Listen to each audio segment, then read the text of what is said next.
Hi friends, இன்றைக்கி நான் first time வீட்டிலையே ஹோம்மேட் சாக்லேட் பண்ணலாம் அப்படின்னு ட்ரை பண்ணியிருந்தேன். அதுக்காக 1 கப் மில்க் பவுடர் எடுத்துக்கிட்டேன், 1/4 cup cocoa powder, 1 cup sugar, அப்புறம் நம்ம ரோஸ்டட் நட்ஸ் எடுத்துக்கணும். அதுக்கப்புறம் 1 டேபிள் ஸ்பூன் பட்டர் எடுத்துக்கணும். அதுக்கப்புறமா ஒரு கடாயில் நம்ம எடுத்து வச்சுருக்க 1 கப் சுகரை போட்டு ஒரு 1/2 கப் தண்ணி ஊற்றிட்டு அது நல்லா முறையாக பொங்கும். நல்லா நொரையா வந்ததுக்கப்புறமா நம்ம பதம் பார்க்கணும். ஒரு கம்பி பதம்னு சொல்லுவாங்கள்ல, இப்போ நான் எடுத்து காமிக்கிறேன் பாருங்கள். இந்த மாதிரி ஒரு கம்பி பதம் வரும்போது நீங்கள் இந்த டைமில் அடுப்பை ஆஃப் பண்ணிவிடுங்க. அதுக்கப்புறம் ஒரு சல்லடை எடுத்துகிட்டு அதில் மில்க் பவுடர், நம்ம எடுத்து வச்சுருந்த கொக்கோ பவுடர் எல்லாத்தையும் போட்டு நல்லா சலிச்சுக்கணும். ஏன்னா கொக்கோ பவுடரில் கொஞ்சம் டஸ்ட்டு இருக்கும். ஸோ அதனால் அது லம்ஸ் இருந்தால் சாக்லேட்டுக்கு நல்லா இருக்காது இல்லையா? அதனால தான் நம்ம நல்லா சலிச்சுக்கணும். இப்போ பாருங்கள் எவ்வளோ டஸ்ட்டு மிஞ்சிருக்குன்னு.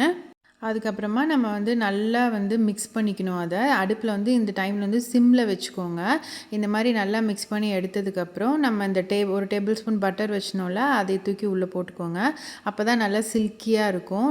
நட்ஸையுமே உள்ளே தூக்கி வச்சுக்கோங்க. அப்புறம் நல்லா மிக்ஸ் பண்ணிவிட்டு ஒரு பிளேட்டில் நெய் தடவியோ இல்லை பட்டர் தடவியோ வச்சுக்கோங்க. அதுக்கப்புறம் இதை பிளேட்டுக்கு ஷிஃப்ட் பண்ணிக்கோங்க.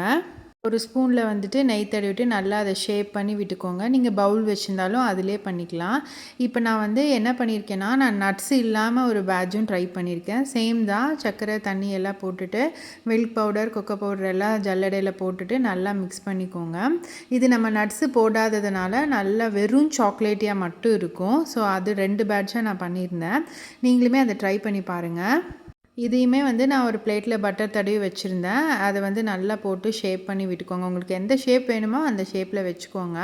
நான் ஃப்ரிட்ஜில் செட் பண்ணலை, ஏன்னா செட் பண்ணி வச்சுருந்தேன். ரொம்பவே ஹார்ட் ஆயிடுச்சு.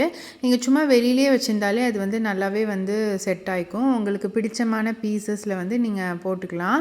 அதை கட் பண்ணி நான் எடுத்து பார்த்தேன், செம்ம டேஸ்ட்டாக இருந்துச்சு. பட் ஷேப் ப்ராப்பராக எனக்கு வரலன்னு தான் நான் சொல்லுவேன். பட் ரொம்ப டேஸ்ட் வைஸில் ரொம்ப டேஸ்ட்டாக இருந்துச்சு. நீங்களும் கண்டிப்பாக இதை செஞ்சு பாருங்கள். கடையில் வாங்கி கொடுக்குறதுக்கு நம்ம கிட்ஸுக்கு இதை நம்ம வீட்டிலே செஞ்சு கொடுக்கலாம். என்னோடய வீடியோ பிடிச்சிருந்துச்சுன்னா என் சேனலை லைக் பண்ணி சப்ஸ்கிரைப் பண்ணுங்கள். பாய்.